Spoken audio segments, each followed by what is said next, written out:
Welcome back to Enlighten Up for episode number 7, Angels, Demons, Free Energy, and Interdimensional Time Travel. We have a very special guest joining Lisa, Michael, and I today, and his name is Jim Dierickx. He's an inventor who describes himself as a whole-brained person, allowing him to access the left brain logic and the highly creative and intuitive right brain that can tap into areas science has yet to explain. He's inventing a way to reduce the electric car hassles drivers currently face, and he's on the verge of a major breakthrough that will become part of our global history. Jim's company has designed a self-charging car loop battery system that will dramatically increase the distance an electric car can drive, thereby cutting down the need to find charging stations as well as time spent charging your car. His real passion, however, is stopping human trafficking, a global epidemic that plagues every country and is getting no main media coverage.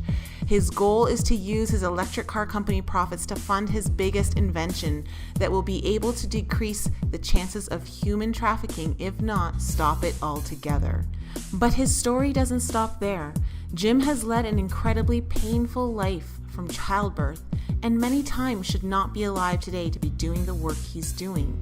His genius gifts started to show up at the early age of 5 when Jesus appeared before him in the middle of the night. This single event and the conversation he had with Jesus as a little boy would set off a chain of highly spiritual and scientifically unexplainable miraculous events that would change his life and the lives of others forever. So let's jump into the episode and find out what he has to say. Hello everyone, welcome to Enlighten Up for episode number 7. We are so excited because I am here today with Lisa and Michael, and we have a very special guest on who is going to enlighten us with some of his very, very cool and interesting experiences and visions, as well as his life story, which in itself is incredible to listen to. And as well, later on, we're going to get into what he's doing now because he's doing some really cool stuff that's going to benefit the entire globe. So without further ado, let's welcome Jim Dierickx. Welcome to the show. Thank you for Nicole and for having me. I appreciate it. Yeah, we're really excited to have you here. For our listening audience, Jim and I only met earlier this year, and we met through my blog. Right, Jim? Yes, that is correct. Yeah, and I think it was Imagination. Imagination is 5D, that blog post, right? Yeah, that one. That's how we met, actually. And then I said, hey, I got to talk to this girl. And so I sent you a message on your page there, and then that's how we started talking through Facebook. Mm-hmm. Yeah, so you... Forever, I don't know how to say that.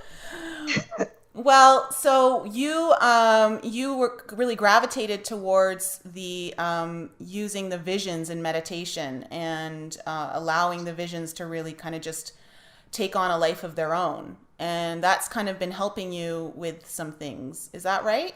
Yeah, that is correct. I'm starting to teach myself how to heal myself using whether you want to call it like self-hypnosis, audio visualization, that kind of stuff, but I see myself as healed already. And I'm speaking that to my own body. We're looking outside in compared to inside out, and you can't heal yourself a lot of times you cannot heal yourself from the inside out. It has to be from outside in.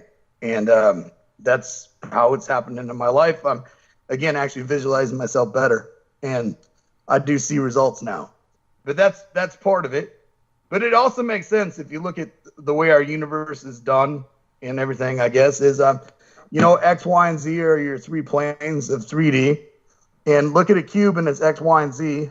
And time is the 4th dimension. And that encases all the X, Y, and Z because it's limited to the time around it in distance and time and everything. And then you get beyond that.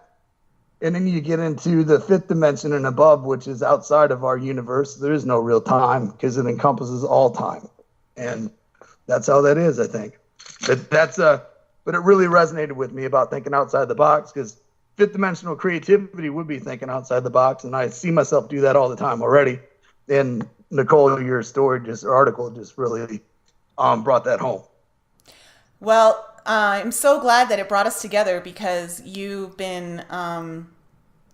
We spoke on the phone a week or two ago, and just listening to your story, I've got to say I actually felt my own vibrations rise just listening to you talk, and my teeth were vibrating. Like it just my whole body, and I felt actually a lot more happiness and joy coming in. So that was really cool. But I'm really excited because you're a man. And I think it'll be really great for Michael to hear a male perspective of what Lisa and I have been talking about. Okay. Right, Michael? Yeah, there's not enough men out there. It seems like it's mostly a women's thing that these guys are talking about, so I'm glad you're joining, Jim. I'm that anomaly, but you are too, so that's good. But, it's because I'm more whole-brained to begin with. Okay, I'm very verbal and left-brained, but I'm also very artistic and creative and right-brained at the same time. So I let my intuition in to be able to do some of these things. And I'm whole-brained, I guess. And I think that's most women are more of the right brain and intuition stuff, right? And that's probably why they gravitate more towards this compared to men who discount it too much, And I think that's what happened in my life, any which way. Like Nicole, I was telling you a long time ago that when we were little, my sister had the gift of what's called ESP or whatever easily and stuff. And it didn't really develop in me. I had it, but I didn't develop it again until that time that I heard a voice that's never stopped since that told me that if I went with these people I didn't know, that I'd go to jail that night and probably be in jail for a long time. We're going to get to that part in the story because that's actually a really interesting part. But let's start off with the very beginning. Because I know in your story, you've had quite a few life and death situations, but and it started from a very young age.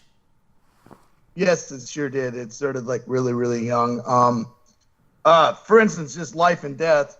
When I grew up as a little kid, we had one car for our whole family who lived in rural Iowa like me. Okay, and my brother had just come home from the hospital from being born. My mother and brother did. And he was 3 years younger than me, so I was 3 years old. And all at once, I had an asthma attack or something like that. I couldn't breathe hardly out of the blue. And so my parents raced me into the hospital emergency room. But if this asthma attack would have occurred the day before, or the day after, I'd probably be dead because my father drank a lot and usually was gone all hours of the night. And we were stuck where we were. So that's the first instance I know where my life was spared, that something tried to kill me. And all that kind of stuff. But then in my house, there's a lot of abuse. There's a lot of stuff I saw that I probably shouldn't have seen. And that didn't help much, of course.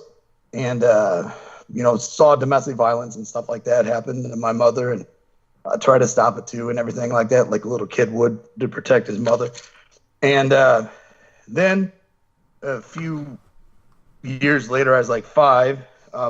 Lisa, this made a lot of sense because what you shared in the first or second podcast was about seeing Jesus. You were 16 or something then, I guess. Yes. But when I was 5,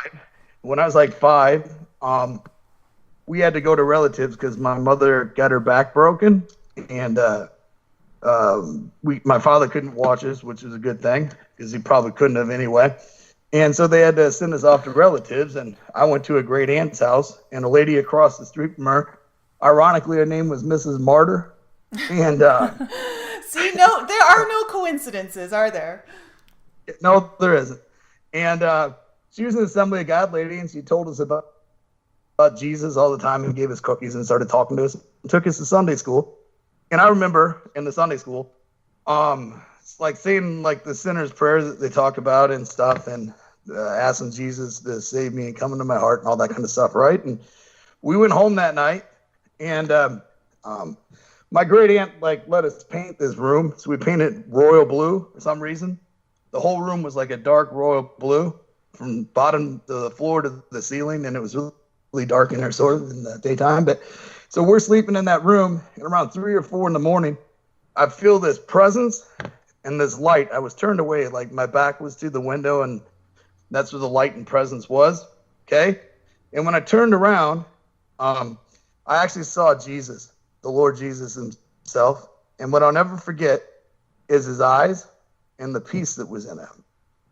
And the warmth and peace that I felt when that occurred. And I remember actually saying this to him. I said, please let me die and go to heaven. I'm so tired here of the pain.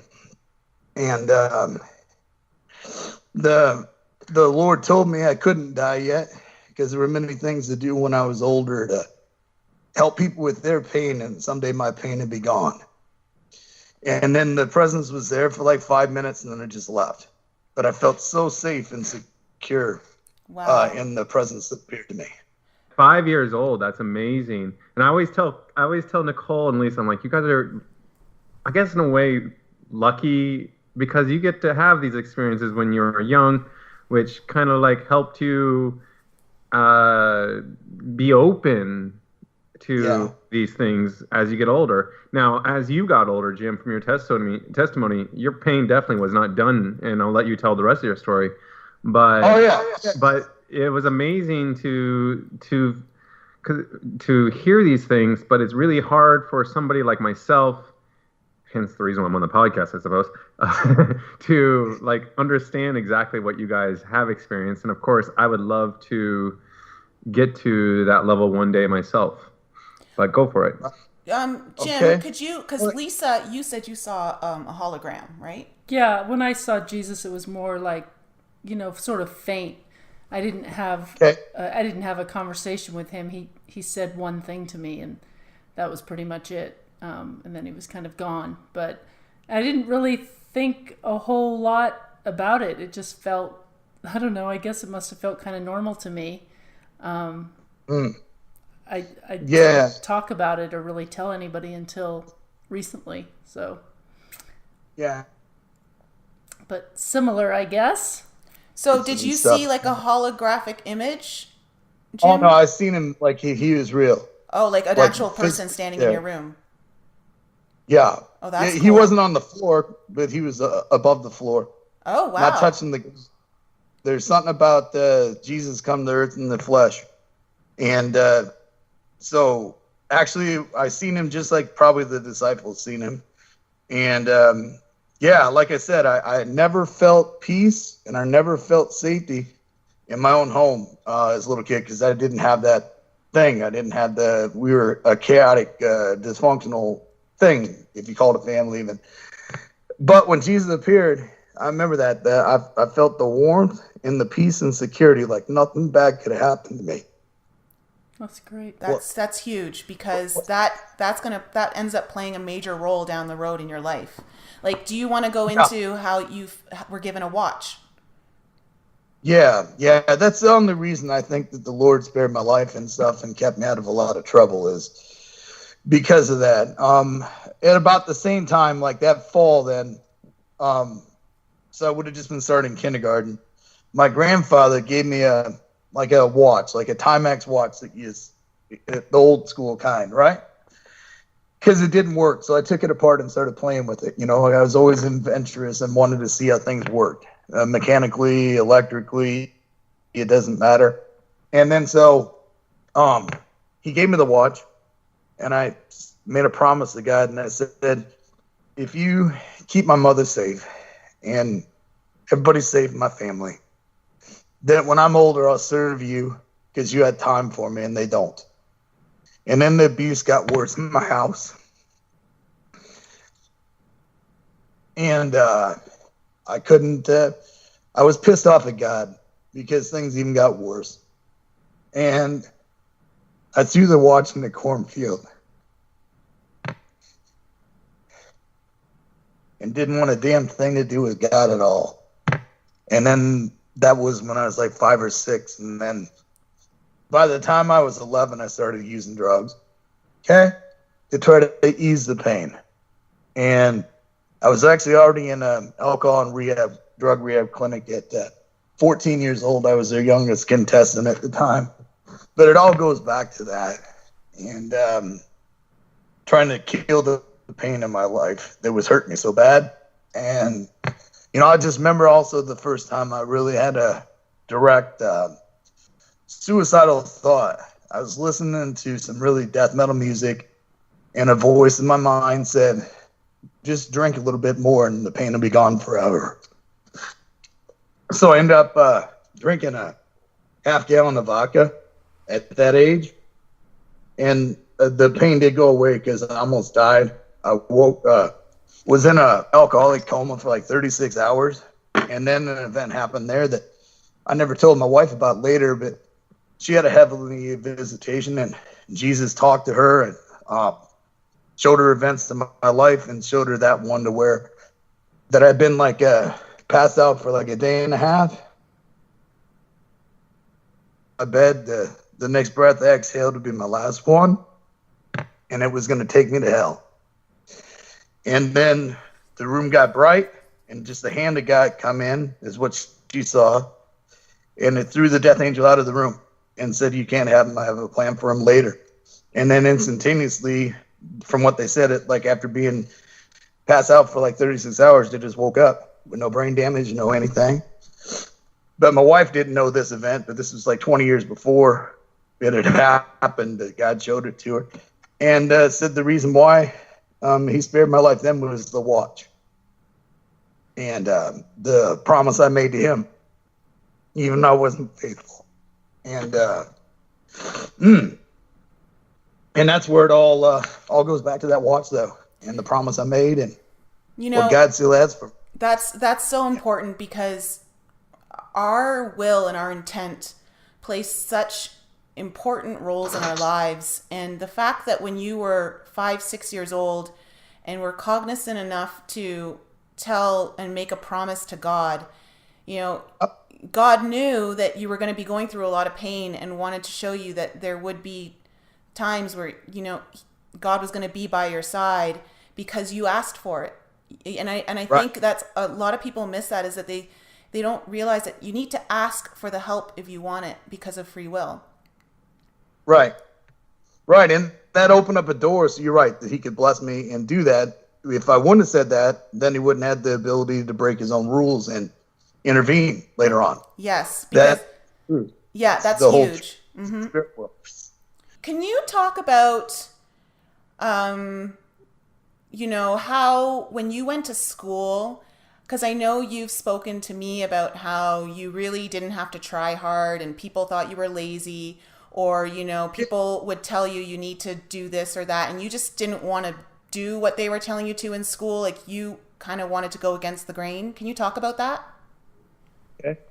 Yeah, I guess I was just made that way, I guess, a little bit, but for some reason, I just have this ability to know things. I really do.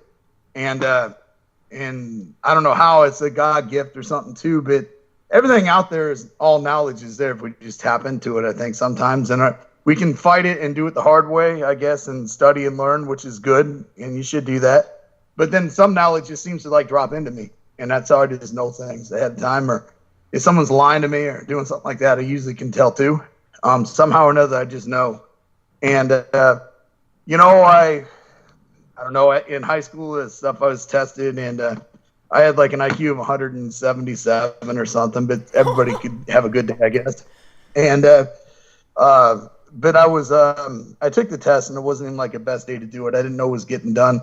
But the area education people wanted to test me to see if I was just lazy, dumb, stupid, or didn't care. And it was the didn't care part and lazy that showed up there, I guess. But, I took my first college course at 9 or 10, I forget, from the University of Iowa on astronomy, because that was my favorite subject in the old days. Are you serious? At 9? Wow. Yeah. Holy crap. Yeah. I was one of them anomalies, I guess, non-conforming the whole way around. It's just it'd be really hard if they had to teach for like the 1% of the people that are like me. But that's probably what's out there. Everybody's usually just a left-brained and verbal and written kind of person. But the whole brain person is harder to teach too, because too hard for a lot of teachers to deal with. But in the 3rd grade, they actually thought I was doing the same thing. So I went to a Catholic school then, and 3rd or 4th, and they gave me some tests that showed where you would be at scholastically, and I was already 12.9 and 12.9 in math and reading in the 3rd grade, which is 12th grade, 9th month here in America. So that means I had an equivalent of what a high school GED would have already. And I just never never really tried, I guess, or applied myself after the abuse stuff started happening. And I guess I did good in first, second, and third grade, maybe, or so it was fourth when all this stuff happened. The same time I took a college course, but it was hard on me to do what everybody else was doing because I already knew it, and I graduated high school with a .67 GPA or something, like D minus, just barely skating by. And then at the same time, though, I begged to get on this team just to prove something to some people on this academic decathlon they have here in the U.S. And I think I placed like first in public speaking in this interview thing, and then like third or fourth in science and fifth in history or something. Out of all these smart kids there's like 70 kids, 75 kids. So I guess I did all right. Yeah, I would say so. We talked about that on a couple episodes ago about how school is kind of designed to dumb us down, that it doesn't really teach us how to think for ourselves. Yeah. That's what it is, though. I think like our school system, at least in the United States, tries to stifle all creativity out of everybody. They just want you to be a parent and repeat what they say and don't explore things yourself. Absolutely. They want everyone to be the same. Yeah, and that used to be my password to log into the network where I worked at before. My password used to be E equals MC squared not, because I don't believe Einstein. And the tachyon particle proved him wrong already, because it actually traveled faster than the speed of light at the CERN accelerator last year. So the Einstein isn't perfect. Einstein isn't right. And a lot of stuff in the old days, I think, is going to be resurrected, and the theories, or what we call laws, are just basically loose associations pretty soon here. Like when the laws of thermodynamics come out, maybe only 50 people in the whole world understood them, so it perpetuated their theory, because who's going to go against the expert when you don't know yourself? And if you're part of the same peer group, you're going to look stupid for the rest of your life. So I think a lot of times things weren't questioned. And if you look at Einstein's theory, E equals MC squared, it's not much different than Newton's theory of mechanical relativity, which is 1/2 keV squared or something. It's almost the same as Einstein's. You just copied it and thought no one would challenge him. That's what I think anyway. But it proves the tachyon particle in the CERN accelerator last year, a year before, proves that there are particles faster than light, and that would be the tachyon particle, a subatomic particle. Yeah, I've been reading about the tachyon particles lately. Yep. Okay. And that's where the time comes in, see? And I think we were talking about this, Nicole, that I've actually seen a vision of this, and how, like, the fifth dimension, sixth dimension, whatever and beyond, could coexist in our 3D plane, and we'd never know it, because the energy level is higher than light. And in their world, it's physical too, but to ours it isn't. It's sort of like we're the holodeck and they're the Enterprise, so to speak. You ever seen that on Next Generation and above? No. Star Trek? I have. I'm sure he has, right? You seen that? You know what I'm talking about? I know what you're talking about. But it's actually something behind it that makes it real in substance. It's not real, but looks real. And that's sort of like this universe is, I think. But where I was going with that is there could be 2-3 different things having the same space but never see each other or interact, because the higher energy forces could see us, but we couldn't see them. It's sort of like we can perceive sound and light, but we don't have the ability to perceive anything that's above light. Well, okay, so this is really cool, because, Michael, you sent me a TED Talk this morning to listen to called Hidden on TED Radio. Mm-hmm. Yeah, and this is kind of speaking to that. Like, it's the first thing they talk about on that show is how the guy who did the potato chip test on stage, the bag of potato chips, and made them into a mic, and how everything can create, like, sound. Everything's vibrating, and our sound vibrates it more. And so, basically, he videotaped silent video of a bag of potato chips. Okay. So it was silent video. However, he was in the background singing "Mary Had a Little Lamb," like yelling it. And then later with perceptive like camera work, I can't remember what it was, but he talks about it on his TED Talk. Later, he used like this camera algorithm to decipher just from the silent video the vibrations, the different vibrations of light that was on the potato chips, and literally you could hear the whole song "Mary Had a Little Lamb." It was like an amazing, amazing thing. Yeah, very cool. But that just goes to speak like that, you know, just because we can't hear it or can't see it doesn't mean it's not there. Exactly. And I heard that podcast or that TED podcast like 6 or 7 months ago, before Nicole and I really even started talking about this. And I heard it again this morning. I'm like going, oh my gosh, this is like exactly what Nicole keeps preaching about without even knowing. Synchronicities. Yeah, because we think that, you know, we see our body as solid, so we think that our molecules are not moving, but everything's moving at very microscopic levels that our eye can't see. And so we don't think we're actually vibrating, but we actually are. Right. And everything actually has resonant frequencies too. And there's destructive, non-destructive harmonics that go on all the time as well. And the destructive harmonics, I think, can even affect probably our cellular level in DNA and stuff. So we've been talking a lot these past few weeks, almost months actually, about positive and negative and things in our world and things in our lives that brings down, like you said, the frequencies and brings up. And I think you talk about that in your testimony without really realizing, like even like when you said you used to listen to death metal music, and then one day you're like, this is not good. This is not good for me.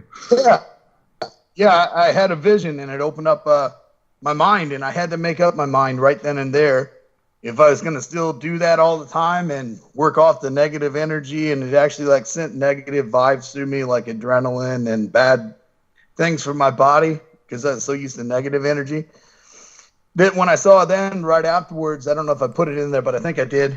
I saw myself in front of a small group of people, and I just raised my hands, and all of a sudden, like a basketball-size bolt of emerald green lightning in it. Okay, came through me, and then that went right. I was like a lightning rod. I didn't do anything else, but it just you got to say the whole. You got to say the whole story. With this is the amazing part of your testimony. In my opinion, was this part that you're talking about it. So definitely tell everybody what was going on here. Okay. Yeah. Well, at this point in my life, I was still addicted. I had an issue with, I guess, pornography, like everybody probably has if they're a man and can see and visualize. Okay. And all of a sudden I realized that was negative energy too. And a voice said to get rid of it all. And when I got rid of it all, the car that I had used for so much evil, I guess, just up and quit. Like the timing chain sprocket broke, and then that caused the engine to break. And did go into a long story, and without making it complicated how mechanics work. So I had to take it to a shop, and it took me 30 days to get it out, and I got it out Friday night, and this is Saturday midday now, I guess, around 2 or 3, and I'm driving around, and like I said, something like superseded whatever was there, and the ear gate that usually took that stuff in was like blocked, and the vision gate opened, and then I saw myself again at some kind of prayer meeting or something with, I don't know, 50, 100 people, 500, something like that small. Okay. And then this emerald colored lightning come through my head and out every finger and thumb out of both sides. So 10 people got touched by it. It just was the size of probably like an inch or two around, lightning bolts, I guess. And whenever that person needed it happened. And then it happened again. And everybody was healed, or whatever they needed was done. And then like the next night it grew to like 500, I guess. So, okay. So you saw No, not just healed. I mean, like some of the things I was reading, like, whoa. Yeah, okay. Like a man was missing an arm in the vision. Okay. Yeah. The lightning touched him, his arm grew out. Another man had AIDS, it was healed. Another woman had something else wrong. Another person didn't have an eye socket because their eye got knocked out. And it grew back. And they were able to be 100% because of the energy in the green lightland. It was from the 5th dimension and above, and it actually rechanged things in our physical dimension and actually created miracles that started occurring. And that's awesome, man. Where were you when this happened? I was in my car driving. Oh, so these were visions that you had. This is a vision. Yeah. So. Sorry, I should have. Yeah, I'm sorry. I should have clarified that. But yes, it was a vision. This is after he's like, no to the death metal music. It's done. Right, it's right. like, and then all of a sudden, No, this started still happening. listen. It's in the tape deck when I had this vision. Oh, really? Okay. Yeah, no, but I'm saying something superseded it and shut it down, and then like a bigger vision with more energy come into my mind. And then when I parked or pulled over, I just said I don't need this anymore, and God says I don't need it, and I hit the cassette eject and then broke the tape in half, and then I felt like something was ripped out of my head. Actually, I felt something like was stuck in my brain, was like pulled out, like the roots were even pulled out of it, and it was just like thrown away. And then you know what happened? Like an hour afterwards, we left my oldest son, at my mother's house. We had to go get something to have a barbecue. It was her birthday, and we were stopped trying to make a left-hand turn on a 2-lane road, and this guy come up and hit me from behind at like 55 or 60 mile an hour, and we were spared. I walked away with just a bruised arm and everything, and my trunk was 7 feet tall because he had hit it so much it smashed my car up that much, and it actually took the paint off of his license plate and stamped it onto my bumper. So if he could have drove away, he would have had his license plate. That's how hard we were hit. Whoa. Well, even when I was reading that, Jim, I was like thinking, thank God your brother or your son was not in the back seat too. Oh yeah, and that was another miracle, because he would have usually been, because he had his car seat and we usually drove around in that, and the trunk was right up against my wife's front seat, so he would have died. Yeah, there's no way around it, but God didn't want that to happen, of course, so he kept him and safe, and kept me and my wife safe. But I always wonder, if I wouldn't have made that choice to get rid of that then, if I'd be here talking to you guys today, because there's choices in people's lives, and you're probably only given so long to make a certain choice before you go to. It's like, how many mulligans will God give you? Yeah, exactly. But that is correct, and I'm thank God for his mulligans, right? Or would all be dead. Well, okay, so like you've had these incredible near death experiences. Can we go back to when you were 12? And you were drinking, and you had a lot of anger and rage from the abuse that you had endured as a child, and you saw something in your basement. Oh, yeah. I almost forgot about that with everything else going on in my life. I try to gravitate towards the angels I see versus the other side. Okay? But in my room, I felt a presence, and I looked back over my shoulder, and it wasn't Jesus this time. It was a demonic entity, I guess. It looks sort of like between a pig, a bat, and it had hooves too. So I'm not quite sure what it truly was, but it was gray and dark and red and pure evil. And I remember even trying to talk to a Catholic priest about this, and my mind shut down. Like my whole head went numb, and I couldn't speak about it till after I left, and then it was there again. And yeah, and then from that point to the time I had the first overdose time, I think that thing really influenced my life quite a bit in a bad way. So do you feel like, okay, you saw this in the basement, in your basement. How long did the vision stay there when you saw it? Oh, it was with me for like 5 or 10 minutes. And was it just like when you saw Jesus, like it looked like a real thing in your room? Like, yeah, it was there. It wasn't in my mind. It wasn't my mind's eye or third eye. It was actually physically in front of me, using my own eyes. Okay. And so because I mean, it sounds like that when you went to the priest, you were trying to speak about it to someone, that it was silencing you so that you couldn't talk about it to the priest? Oh, yeah, that's exactly what happened, Nicole. That's exactly what happened. Is this after the heavy metal incident? Before. This is when he's a kid still. Yeah, he's 12. Yes, it's still. This is let's see, 26 to 12, 14 years earlier. Okay. Than that other experience that I had later on. And Yeah, that thing was there.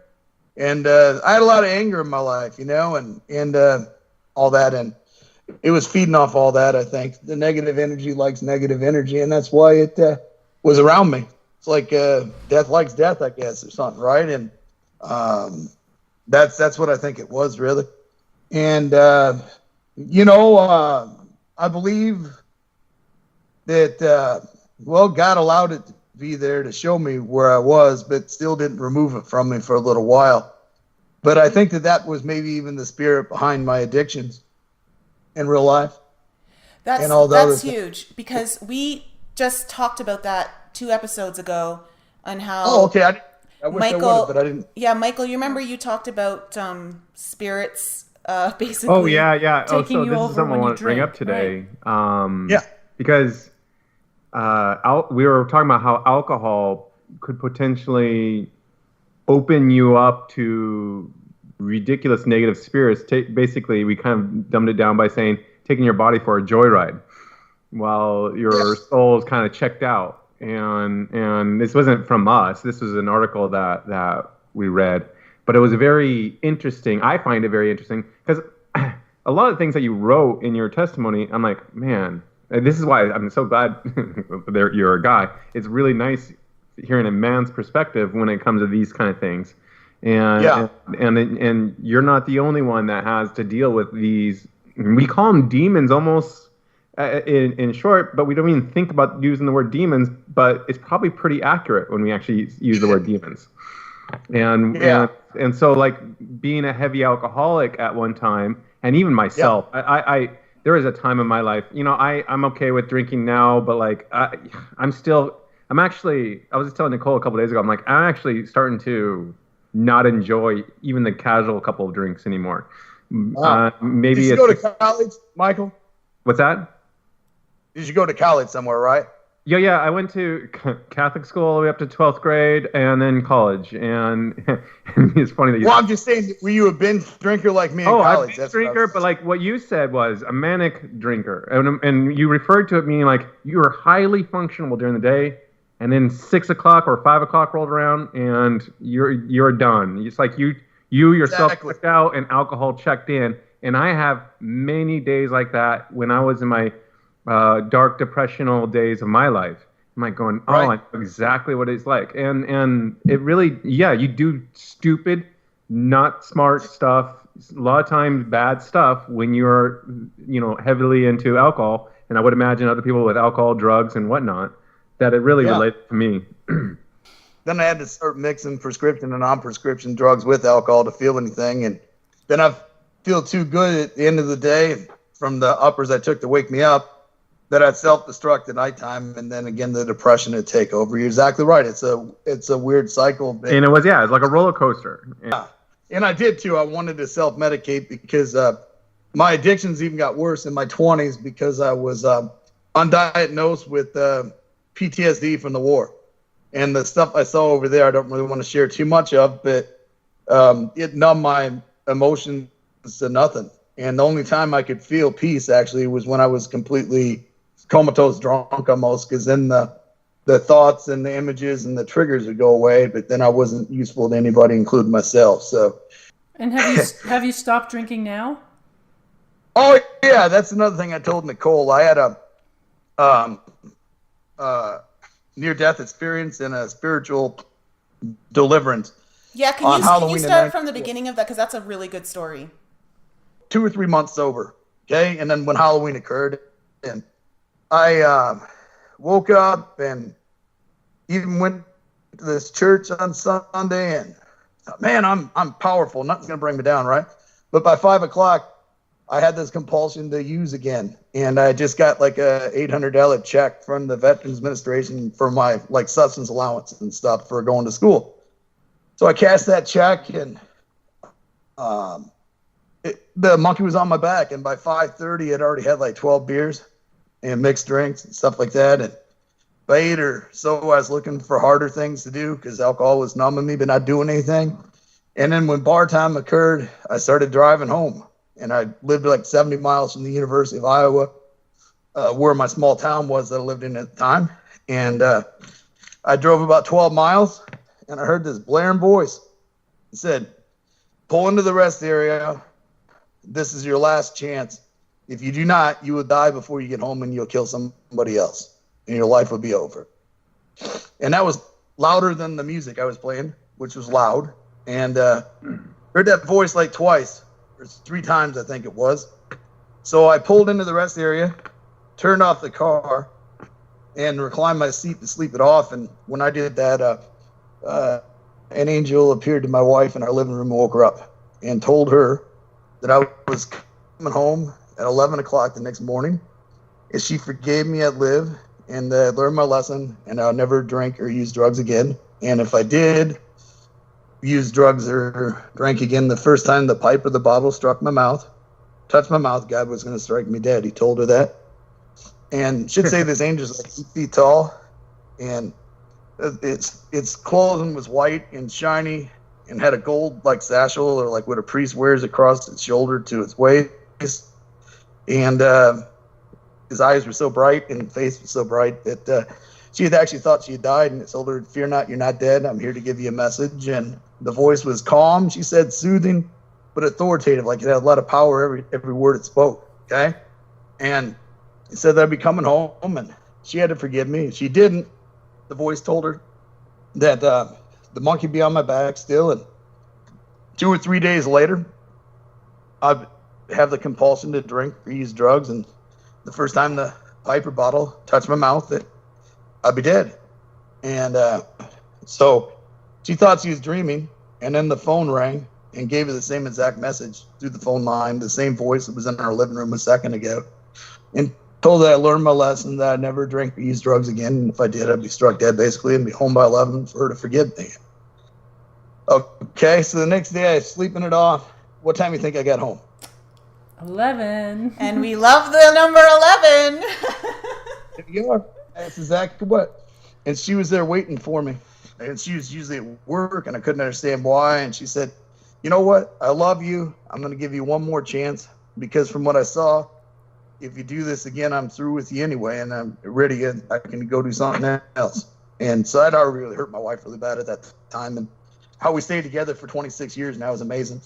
But this is like in year 2 or 3 of being married. Year 3 of being married. And so she went on to work. She hugged me. She left, went back to work. And then I went to bed. As I'm laying down on my bed, flat on my back, I raised one hand, my right hand to God, and my index finger or pointing finger at God. And I said, either deliver me or kill me. It's your choice. I'm worthless to everybody. I'd be better off dead. And I've wanted to die so many times, so just kill me and get it over with. Okay. And so I said that, and then I went to sleep off my relapse, and that, about killed me. My body was shutting down, I think. And all at once I'm in this state between alive and dead, I guess is what I'm saying. Sort of like in a paralyzed state where I could see things, but I couldn't respond to them. But I wasn't sure if I was dead or alive, actually. And I saw the same creature that I saw when I was 14. So this goes back to what you're saying, Mike. It had its talons and claws in my neck, like it was choking the life out of me, choking everything good out of me. And it was like choking me to death. And I heard a voice say the name of Jesus. And I tried and I tried and I tried and I tried and I tried, and I really couldn't. And then the thing started laughing at me instead it did one. And then I said Jesus like this. That counted. And then it still was choking the life out of me with one of its hand talon things. And the other hand talon ripped into my side, like where your appendix is. And I just felt like it was ripping my insides out because it actually owned something there, I think. And then the same voice said, say the name of Jesus. And it still took like 5 or 10 minutes. And that thing was like there. And I said, Jesus, like that the second time. And then I physically died and I went to hell, like it talks about in the Bible. Like agonizing pain, sort of like a nightmare that wasn't ever going to end. It's the only way I can really describe this. There were people around me, but I had no interaction with anybody and never would again. I never speak to another human being for all eternity. And it went on like that. And then everything was tormenting me, and my body was in more pain than when I was still alive the second time. And I heard a blaring voice that said if I could say the name of Jesus in hell, I'd arise and walk out of there. So the third time I said, just like this, Jesus, third time, just like that. Even all torment and pain I was in.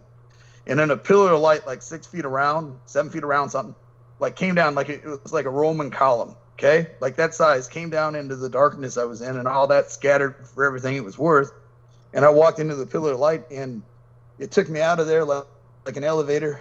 And when I came back to, I was back in my body, and I had no desire for drugs or alcohol. And like violence was ripped out of me too. And the next day I was at a bar in Iowa City eating lunch, and people were drinking all around me and had no desire for it. That's one hell of an AA class. Hey, I shared that once and I got thrown out. In AA? Do the 12 steps. They thought it was too, It didn't fit the 12 steps.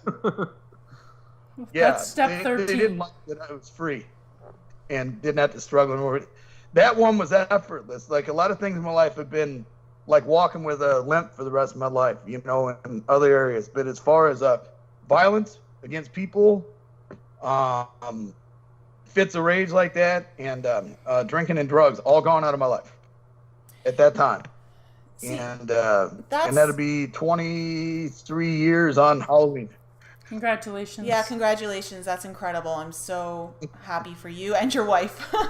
When you talk about how you don't have that desire anymore, it speaks to how God removed the demon that was within you. And I think a lot of people don't understand that we can take on these negative energies and they can manipulate us in ways that we don't understand or can even fathom within our own imagination.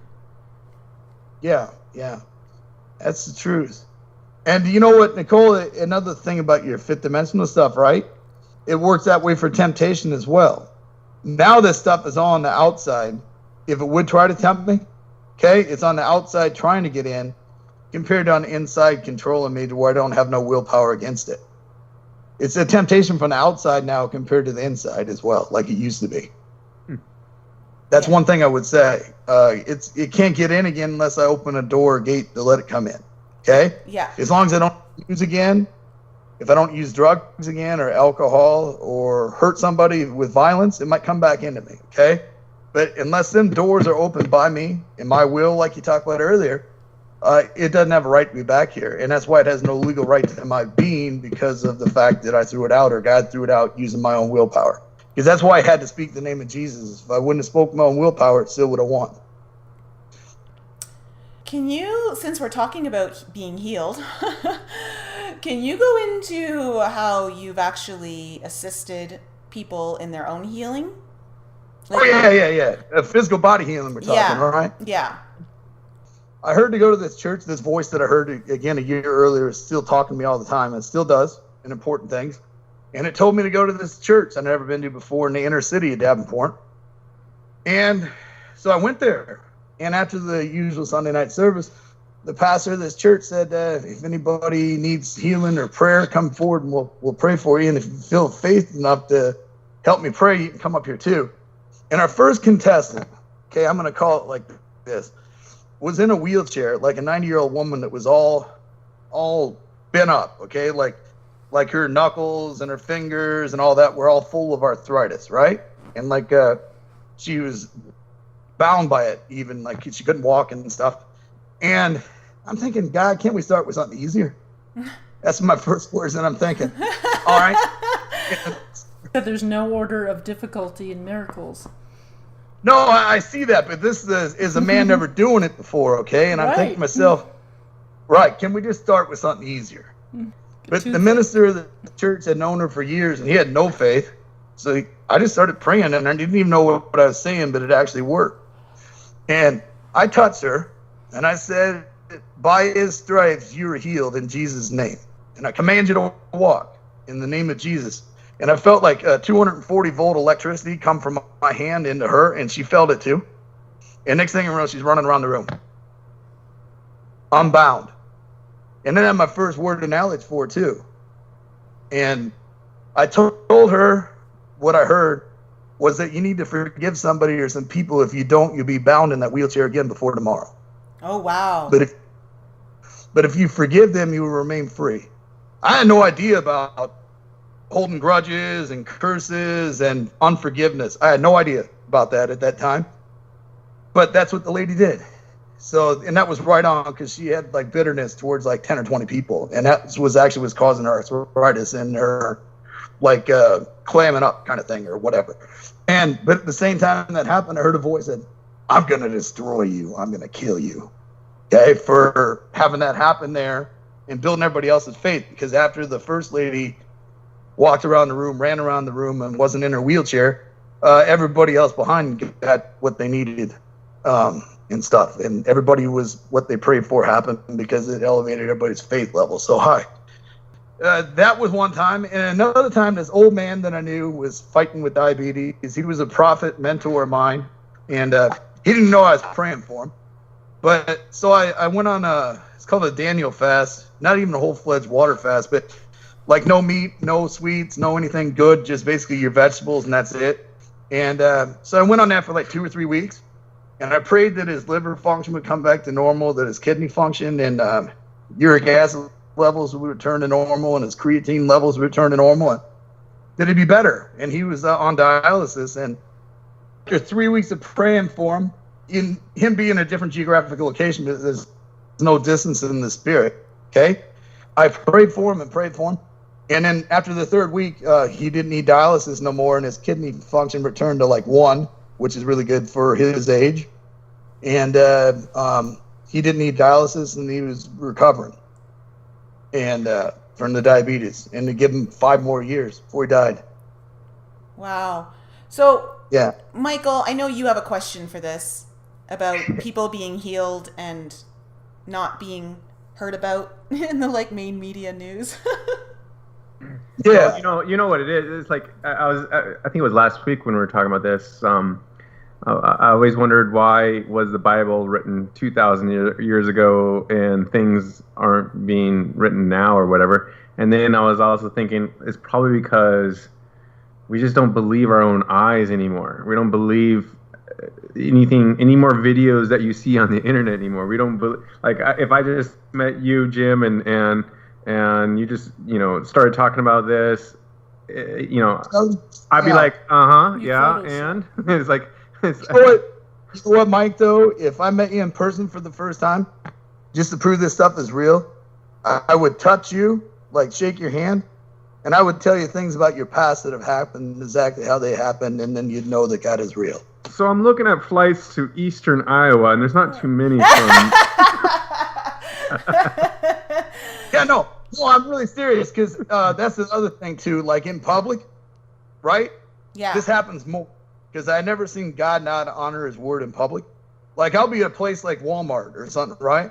And I don't know, my wife says I attract the bizarre. I don't know if I do, don't, whatever. But people just start coming up to me and start talking, and they'll share their life a little bit, and then like I do dream interpretation. If you had a dream, I might be able to interpret what it really meant. And sometimes actually, like Daniel, and actually know the dream that they had, and that doesn't happen all the time. I got to really be spiritually in tune for that one. But I actually had the ability nowadays that when I'm close to somebody in public, it's really dangerous, because sometimes I'll start feeling their pain, and then God will show me the root of what happened to them when they were little that caused that pain. And any which way, I feel people's pain and emotions. Like sometimes if I start feeling anxious, and I feel it from one person in the room that's really suffering from anxiety, nobody knows them or know that. And same thing with pain, and same thing that people are really positive energy kind of things too, that I know that people are right with God and stuff. So, but that's always happened, or it has for the last like about the last 10 or 12 years. It's gotten more like that, but all that took time. You know what I mean? That's what, like the initial story I told you about the woman in the prayer and getting up and then telling a word of knowledge for the first time. That's not much different, Mike, from the lightning bolts coming through my head and out my fingers. Well, yeah, that's what I was like, and I was remember reading too. That was amazing, the vision. But like, I think was it the same time when you helped the arthritic lady? You were like going around going, Yo, if anybody else needs some help, you better come talk to me now, because I'm not sure how long this is going to last. Basically, that's how it was, because I never experienced that before. Right. But I had to actually lay hands on her, right? And that's the progression of things in the spirit realm as you develop these gifts, from what I understand, is like, again, the first time I had to lay hands on somebody and actually speak it, right? Now, then I was speaking it without having to lay hands on them, and the person got healed, okay? And then this way, I don't have to do anything except be a light limb rod of God and do what he wants, and it'll go through me.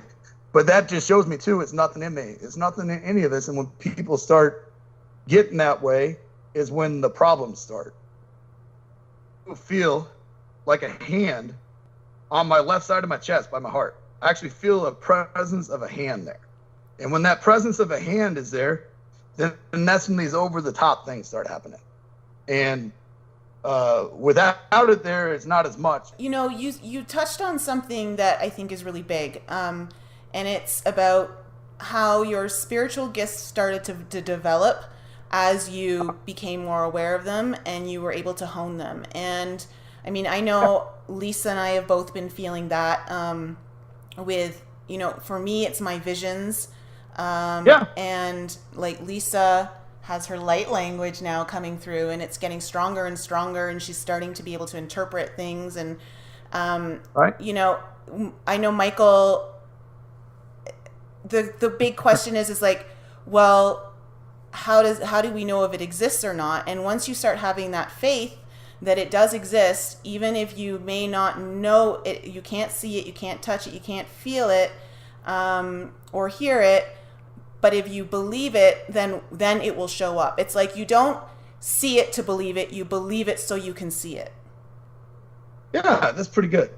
Speaking of planes and dimensions and all of that, I know that you've had an experience with time travel. Yeah, your stories are never ending. Well, yeah, like it's like Pandora's box, right? I know. You know? What happened was, for tell us the business, story. I used to make car seats and strollers, and there was a juvenile products manufacturing trade show in Dallas, Texas, every year at the Apparel Mart in Dallas. And we were running late to get a new product developed and done, and I sent one guy out with the trailer and all the equipment except one piece, like 12 hours ahead of us. And we got detained back in Iowa to finish up getting some work done and some stuff sewn and stuff. And I took two ladies with me that had just been off drugs for a couple weeks, actually, because in the old days that was my motto. It's like the French Foreign Legion. I don't care about your past, it's your future and what you can do now that I care about, and speaking into your life. And so I hired a lot of addicts in the old day. Okay. This is after you've been sober, though. You've been sober now. Yeah. This is now, how old would I have been? Let's see here. 1999, 2000. That's what, 17 years ago. 31. So I was like 30 years old then. So I was sober speaking of that though, I was sober in October. And in January, I took a course on new venture creation and launched my own first business out of there. And that's a miracle by faith too, because I started with $23, the same baby business thing. And that's what it cost to build my first prototype in a friend's garage and have my own tools. But within a year and a half, everybody, I raised $1.5 million in equity capital, and only I give up 15% of my business without a college degree, without a track record, without a business plan. That's a mission amazing. from God. We did it. That's amazing. And that doesn't happen, I guess, usually. No. And of course, not usually. Not usually.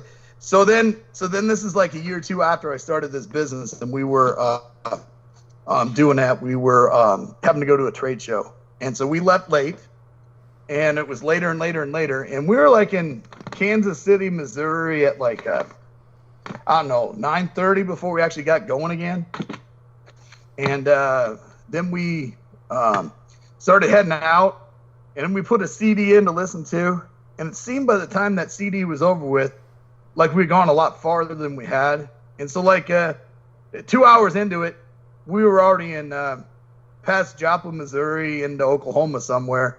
And we sat down at a truck stop to get something to eat and relax for a couple minutes. So we even took an hour's break during this whole time. And we looked at it and we said, wow, we had gone like 650 miles in like 4.5 hours. And you know that's impossible. Rate equals D over T, and it's just impossible, okay, in a car. And so we kept doing that, and then we realized that we like entered the twilight zone for real. And that guy left 12 hours ahead of us, and he pulled into the parking lot of the convention place right before we did, like within 15 minutes. It's like the plowman overtook the reaper, and we actually physically were transported in space and time, and there's no way around it. So, and what did these girls say when this happened? Like, what was their reaction?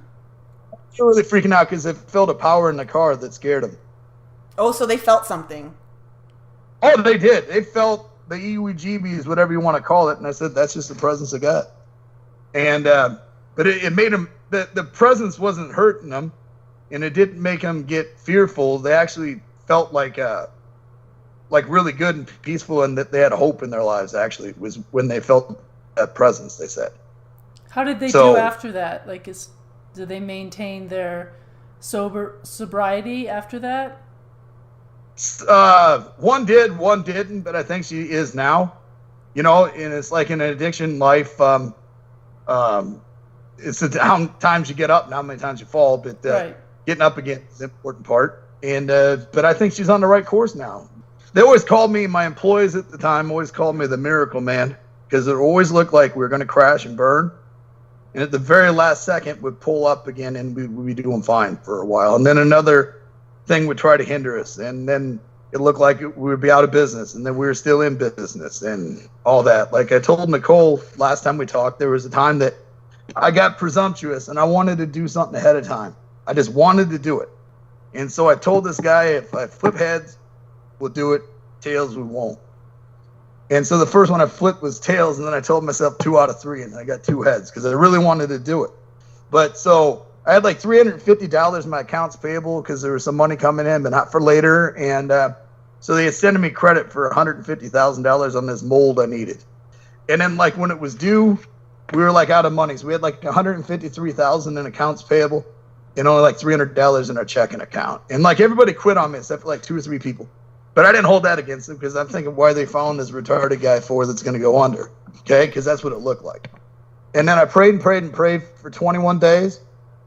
And on the 22nd day of that, I get to the office, and this guy says to me, that one of the few people didn't quit on me. He said, this man called a half hour ago and said, smile.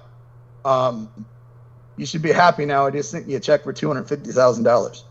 Wow. The cashier's check that cleared, and I actually have the check because everybody thinks that happened in a tent somewhere else too, Mike. Yeah. And I told Nicole I learned something that day. My main bank was like, I don't know, 15 miles away. So I tried putting that $250,000 check through an ATM machine. And I kept getting this error 51. And I finally went up to the clerk at the cashier at the drive up, and I go, what in the heck's an error 51? Oh, you can't deposit more than $75,000 in an ATM machine. I learned something. I didn't know there was an upper limit, but there is. And so we had to take that check to the main bank. Good to know next time I have to cash one of those checks. High class problems. You didn't know that? I mean, come on now. Yeah. Oh, it really surprised me. But you should have seen everybody at work that come back. They couldn't believe it neither. And then again, that's why they called me the miracle man. I didn't ask to be called that, but that's what they actually did. And, you know, a lot of miracles did happen in my business that shouldn't happen, but that's for later on in life for me now. Now I learned from my mistakes, hopefully in my 20s, and that's actually doing it pretty early too. A lot of people don't have a multi-million-dollar business in their 20s yet, but I did actually. And then, so now with what I'm doing, it's so much easier. And it's so much easier now to start a business and be entrepreneurial because there's a lot more support ecosystem for people nowadays. Like when I was doing my first business, I really had no one to talk to. I was lonely, and it was like the blind leading the blind because most people had gray hair dealing with the problems I was having. And most of my friends were out of college with entry-level jobs and with not as much quite responsibility and leadership skills that I didn't have developed yet. But now it makes it a lot easier. Version 2 is a lot better. Well, there's a startup at Self in every corner. Yeah, well, speaking of business, do you want to tell us what you're doing right now? Because it's pretty big and pretty important. I had a vision about, I don't know, 6-7 years ago. After I sold my first business for a profit, I was thinking about what to do, and I wanted to help my friends. They have a ministry, or they used to have, that helped with human trafficking prevention and actually extraditing and intervening and snatching girls out of that stuff. And like ICE and the FBI would give them kids to help rehabilitate before they're even ready for the standard foster care. And, I just asked God one day to use my mind to give me an invention that could maybe stop human trafficking. Okay? And then I seen a vision on my way back from selling my business at about a 12-hour drive from Ohio to Iowa, and leisurely. So I was thinking to myself, what could I do? And what should I do? Because that other business is like my life for like 12 years. And then I just saw a vision in my mind about a thin film sensor that could go on the ceiling of a shipping container or refrigerated or dry van going down the road, or even railroad cars and shipping containers and everything, 20 and 40-foot ones, that could detect like 20 different inputs, like CO2 levels, temperature, motion, just to name a few. And that if it could detect something, it would send out a signal to pull over the trailer or pull over the truck or pull over the whatever. And I thought to myself, how are we going to do that as far as a battery to power it? And then all of a sudden I saw in my mind. So then about a mile or hour or two farther down the road, I wonder if that same principle would work on a larger scale for the power refrigerated transport units with. And then I got back home here and started in the research development into that and realized that it could. And so we made a system that actually power a Thermo King refrigeration unit off of kinetic energy. And then it converts that to electricity, and it gets really complicated. But basically it powers a refrigeration unit with a hybrid system now. So we put a 30 horsepower motor like you'd see in a factory to run a conveyor belt onto the trailer now. And then we tie that into the diesel system. So then it can power the refrigeration unit as it drives down the road. And when it runs out of electricity, then it'll switch back to diesel if it needs it. But the diesel starts the system up and gets it up to speed off grid. And then so we applied that to the electric vehicle market now. It's much smaller, but a much larger market. And we're calling that product the L-Loop, which is basically our first unit that can double the range of your average electric vehicle that's battery electric. And then our K-Loop Kinetic, which is coming out now in a couple weeks. And it'll actually be able to charge what's driving and off the wheel energy and get like maybe 4 or 5 times the mileage of what a regular EV can get now. And so that's what we're doing right now. And the market for that is, the retro market is actually decent size, like about 1.5 million electric vehicles, like 2011 and newer. So that was just a vision I got, and it morphed into this. And as soon as I make enough money doing this for electric vehicles, then I'm going to get right back into helping with the same sensor for stopping human trafficking. And that's the whole reason I'm doing this. Wow, that's amazing. How does the sensor, forgive me for asking, but maybe I missed something, but how does the sensor potentially help with the human trafficking problem? Oh, because it's built inside a container and can detect humans in it. Oh, like literally, what, their heat or movement or what, like how? Different things, heat, CO2 levels, motion. There's about 20 different inputs, and when they're all put together. Yeah, because what I was thinking of was last week when they found that truck with that sad thing with the people that died in Texas. Like, well, the heat factor wouldn't, because it's like 140 degrees in the trailer, but other things that all it kicks in sounds like. Well, the heat factor would still kick in too, because every person's like a 100-watt light bulb. You get 3 or 4 right. But like when it's in, Laredo or Arizona or something like that, when it's like 130 outside anyway, and like even harder inside, your body's only about 100 degrees. I was thinking that. Does that make sense? Yeah, okay. I guess you could look at it that way, but also still the internal temperature is going to go up because of that, and you could actually correlate and calculate the Interesting. the sun intensity and the outside temperature to start with to see how much it should radiate through the trailer. And I'm telling you, 3 or 4 or 10 people is another kilowatt of heat energy, and Gotcha. that would show up even without the even with that extreme of temperatures. There'd still be a temperature differential greater than what it should be, calculating all the other stuff in with a computer program. That's really cool. Okay. I know that Nicole and I always talk about it's really a ridiculous epidemic out there that nobody in the media seems to cover, which is the human trafficking and slavery and all that kind of stuff.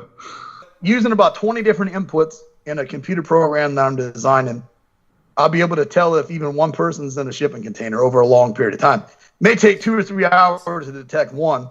If there were 5, 10, or 15, or 20 in there, it'd probably take like 10 minutes, and they'd be caught. That's but incredible. Then this sensor, the sensor, though, would then send out a radio frequency signal to our law enforcement frequencies that we have, and then they could pull over the vehicle. So if it was tampered with, it automatically send out a signal. And if it finds something, it'll send out a signal to pull over that truck. And that should cut down a lot on human trafficking, especially if we can integrate this into the sea land shipping containers. And when they're on the ship, they actually are plugged in. They have the ability to generate megawatts of electricity to keep all these refrigerated ones running and lights on the ship and all. They could plug into that, and they'd have the sensor working even coming over here. And that's where a lot of these people come in from, is through ports like Long Beach and Laredo and Charleston and Seattle, all the way up and down. Most people are smuggled into this country in shipping containers because they can only inspect like I think it's 1% actually get a physical inspection, because there's just so many of these sea land containers coming in from China and elsewhere. But that's how they usually get here. Terrorists get here that way too. And part of the sensor can detect dirty bomb material like cesium-57, uranium, radium, whatever it can detect it. It can detect alpha, gamma, and beta particles. So that cuts down on your dirty bomb material or fissionable material. And it can actually detect chemical warfare agents like VOCs, like nerve agent and blister agent and stuff, from being smuggled in here too. And I actually heard to keep going down the course of the refrigerated stuff, because if I started in human trafficking, that same voice that told me not to go with the people to Des Moines, told me that we would run into too much opposition. We'd never get it off the ground into human trafficking to start with. But to get a cash reserve buildup with this wheel generator first, and then when we're a mature business with like 10, 20, $100 million behind us, then we're supposed to enter this market and stop human trafficking worldwide. And he said if I started earlier, all the force of the be would kill me. I agree. I agree, definitely. And then you have to get it into all the containers. I mean, it's only effective. Well, it's not just that. He would actually probably be murdered. Yeah. Well, yeah. That. Well, they can't take me out to God lets them, and never. Well, you know what I mean. You know what I mean. That's like the threat right now that it would probably go through. Well, I mean, it's the same threat if I can make energy virtually free too. Yeah, that's true. That's true. Very true. They can all get in line, because I know I'm here for a certain period of time. They really can't, because I actually saw that too. I actually seen when I was going to die. You saw when you were going to die? How?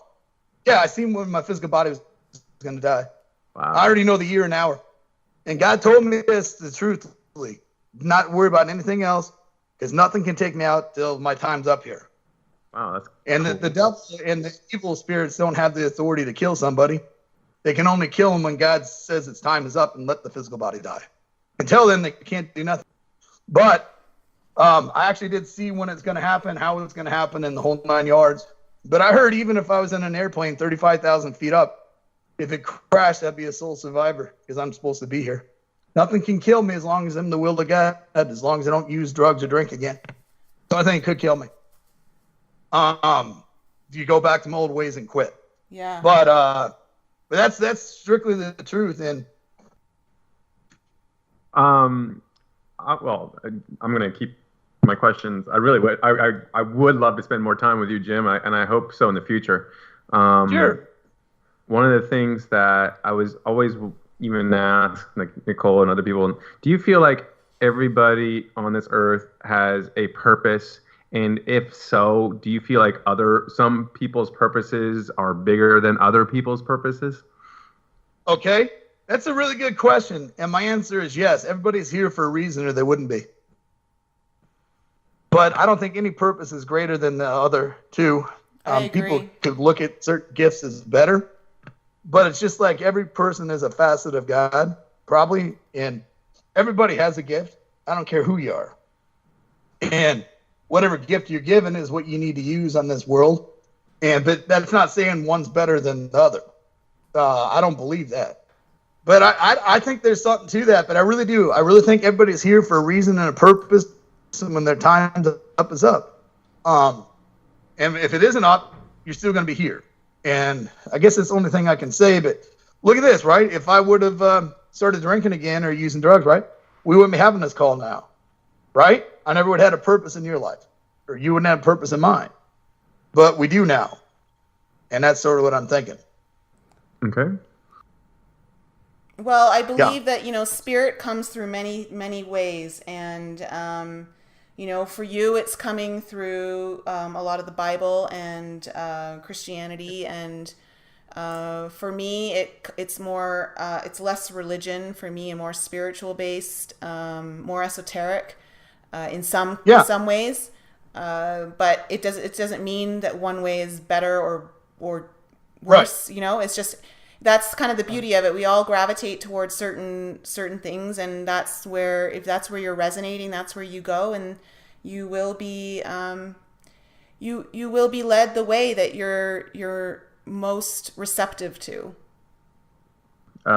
Thank you for sharing so much. It was very amazing, even for myself to hear, even because I read your testimony online and it was quite interesting. But there's something different when you actually hear the inflection into someone's story. You know what I mean? When I get to hear your own words and the way you speak, it's like the authenticity of what you're talking about really does hone in for me. Yeah, it should, because what I'm speaking is as much truth as I can make it. But I try making as positive, uplifting as I could in there. But like I told Nicole, I just sometimes wonder, honoring your parents and all, what I should really say about the generation before me that caused my problems. But that being said, it's all truth. So, maybe it'll help somebody else. I have actually gotten emails of people that read that testimony, and they're like, wow, if God can use you, he can use me too, I guess. And that's what it was put up there for. Because I really believe as long as somebody's living and breathing, that they had the option of doing what's right. 100%. And that's what I think a lot of. And anybody's life can still change. And the life change in my life is really supernatural, and I'm glad of it. Or, maybe we wouldn't have that invention I'm coming up with. I always found it I always imagine it'd be a lot easier, let's say 2,000 years ago, to see stuff like this than it would be nowadays. Oh, yeah. Yeah, and that's true, too. I think that's because a lot of people are closed-minded and they rely on science facts more. And, right. And the left brain kind of thing coming out and just not listening to the right brain. The right brain is always still there. Our intuition's still there. People are dull to it, but it's still there for everybody. Everybody could be doing like what we're doing, and in a generation, they're probably so far ahead of us. They're like, wow, you're just time traveling? That's what I understand. Right.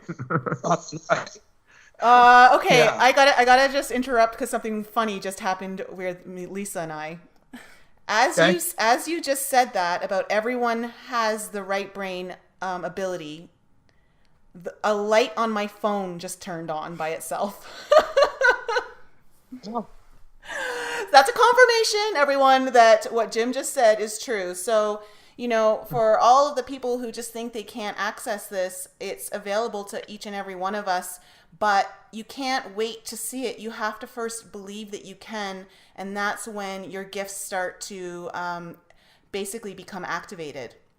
Because it's I do believe that it's our disbelief that that turns everything off, or it blocks it.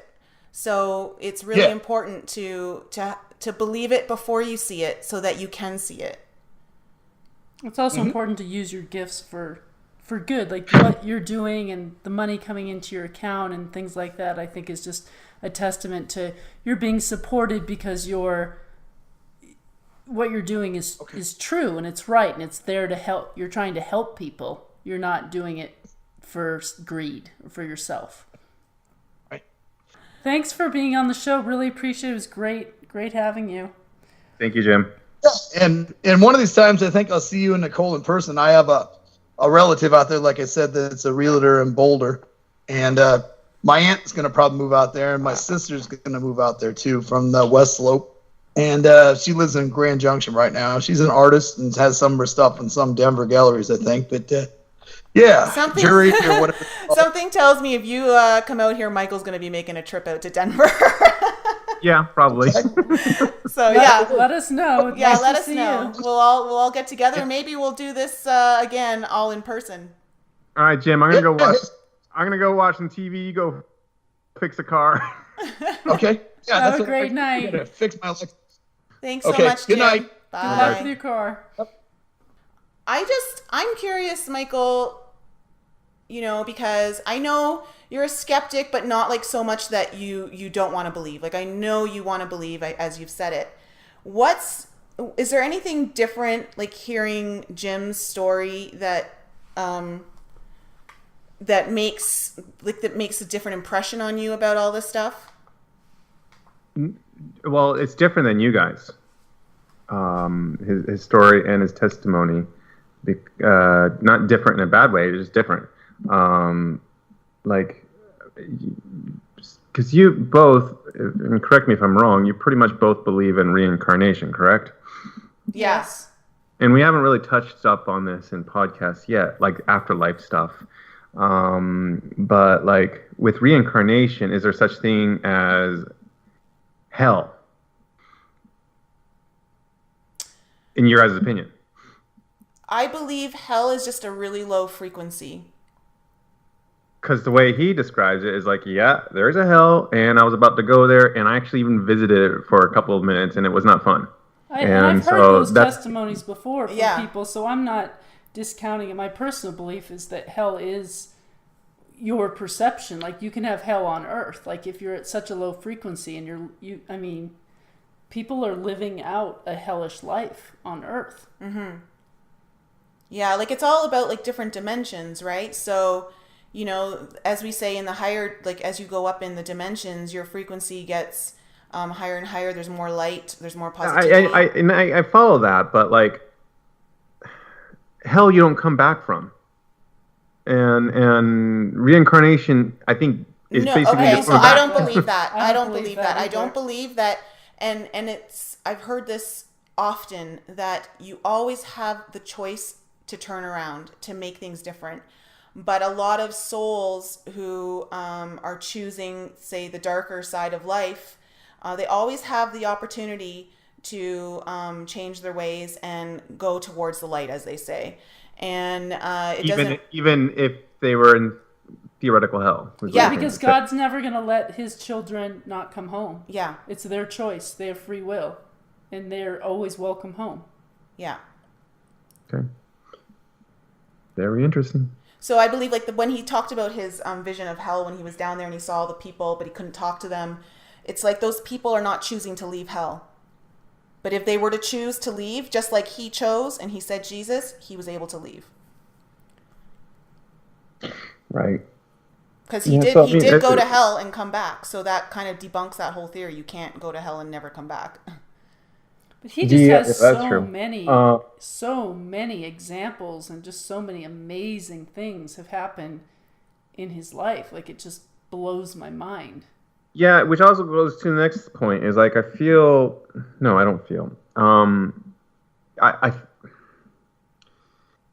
I don't know how to say this, but like, sometimes if you have a comfortable, easy life, do you not really get to experience these things? I don't believe that it's a lot harder. Is it a lot harder for that type of person to experience these things, maybe? No, I don't believe that. No, I don't believe your suffering dictates your level of experience. But I do believe that the suffering that you've chosen as you reincarnate into this life, because it's going to serve you very well for a reason. Or it's going to, there's some sort of grand purpose behind it. Yeah, exactly. That's why you hear whenever you're hearing about all these stories of faith, or like when people turn their life around, it's like they get to share the story and it inspires others. You know, they become stories of inspiration to show people that, you know, no matter how low things go, you always have the ability to turn things around. So if you think that things are really bad and you just can't get out, there's always a way out. And you have to experience things to be able to relate to other people sometimes. Like, if you've never gone through a divorce or whatever, it's hard to relate to somebody who's gone through a divorce or had their heart broken. And so those experiences help you to relate to other people and maybe help them. Yeah. Yeah, I mean, and one thing, there's an underlining word that keeps coming up in a lot of faith, and in humanity, and in happiness, and in non-happiness, and in depression, and that is either hope or lack thereof. And faith. I keep hearing that as hope. And I remember many shit days in my life where, and I'm sure you guys both have had those too, where like the hope was so low that it's like, you just like, why am I even here? And just take me now kind of hope, you know? And then that's like a key thing that I'm interpersonally working on in my own life, is really trying to bring back the more hope, because I lost so much past 5-6 years of my life. And that's probably why I don't want you guys to go all, preachy on me, but that's probably why I am really gravitating towards you guys and this podcast and just talking to you guys, because it really does blow on the embers of my hope, if you will. So it's like, that's why I'm telling Jim, and I know you guys know this too. It's like, I'm not playing the skeptical to be an asshole. I'm playing the skeptical because skeptical questions are a great way for everybody to learn. No, I think it's important to have skepticism. You have to have that with your discernment. It's just, and I know you're not doing this, it's just, you never want your skepticism to control your ability to believe something, the possibility of something. So It's important to have that as your discernment, but still be open. Yeah, but to still have that open mind. I don't know, but it was very, very interesting, and he seems super genuine, which is always a big bonus, because when you're just reading words on a web page, it's only goes so far. You know what I mean? Right. So it was a good show. It was fun for me. So next week we have another guest on. We have a channeler coming in who just started channeling. They're called The Power of 10. So her name is Michelle Paisley, and she will be coming in to join us next week. So we're looking forward to that. So to everyone, if you enjoyed the show and you want to keep up to date with all of our shows, please go into iTunes and subscribe so that you will be updated every time the show is loaded. And if you need to ask us any questions, please send them into our email, info@enlightenup.us, or to our Twitter account at enlightenup.us. And of course, you can follow us on social media, Facebook, Instagram, YouTube, all that great stuff. And if you need to learn any more information, you can go to our website, enlightenup.us. So thanks again, everyone, and we'll catch you next week.